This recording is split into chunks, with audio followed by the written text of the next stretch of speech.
Magkakaiba ang opinyon ng mga mambabatas at mga eksperto kaugnay sa panukalang bigyan ng emergency power si Pangulong Ninoy Aquino para masolusyonan ng power crisis sa Mindanao.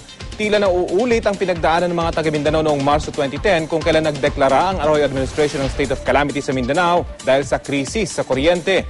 Balita hatid ni Jam Sante.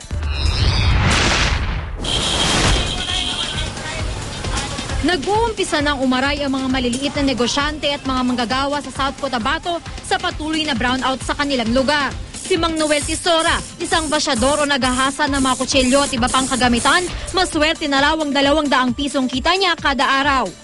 Pero mas malala ang problema ng North Cotabato. Ayon sa Philippine Army, sinasamantala na raw ng mga kriminal ang brownout. Simula na magkaroon ng brownout nitong Enero, mas lalong dumami ang hold-up, pamamaril at paghahagis ng granada o bomba sa mga bayan ng Pikit, Kabakan at Carmen. Nag-coordinate kami sa governor ng Cotabato, if they can help, na ma-adjust natin yung brownout problem. These are now the challenge namin. Kaya ang ginagawa ngayon namin, pag brownout, doon kami nagkakandak ng patrols. Dahil sa patuloy na pagkawala ng kuryente sa Mindanao, formal nang naghain si Muntinlupa Representative Rodolfo Biazo ng resolusyon na humihinging bigyan ng Kongreso ng emergency power si Pangulong Aquino. Ang kanyang panukala, bigyan ng kapangyarihan si Pangulong Aquino sa loob ng 1 taon para mangontrata ng mga power company na magdala ng power barge sa Mindanao nang hindi na dumadaan pa sa bidding. Suportado ng ilang pang-kongresista ang mungkahi. Kung kailangan ng emergency powers ng Pangulo, kami po sa Kongreso ay handang tumugon at tumulong sa kanya rito. Maghahain din daw si Senador Antonio Trillanes IV ng sarili niyang berasyon sa Senado na mas pinalawig na kapangyarihan sa Pangulo. The power to enter into negotiated contracts to construct, rehabilitate, and maintain power generators. So this power will be limited only for 1 year. And with this, it will shortcut the whole bidding and procurement processes. Pero ang ilang mamabatas, hindi agad kakagat sa panukala. I guess they can do something without even Congress giving him special power or emergency power. There are possible sources of energy, but they will be expensive. Power budgets, bunker oil, marami naman eh.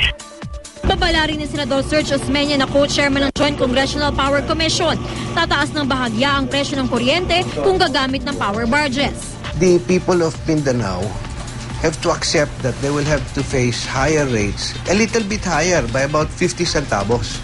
It will not be so high kung siguro nagkaroon na ng coal plants doon, yung mga base load plant na mumurahin.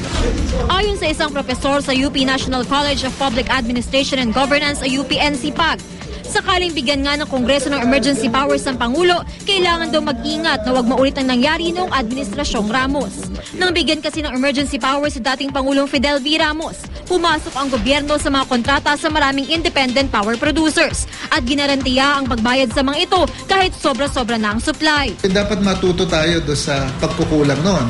Yung ginarantiya natin na babayaran yung na-produce na kuryente kahit hindi nagamit, epekto yan ng masamang pag-aaral ng demand. That should not happen anymore in power contracts that will be signed for Mindanao.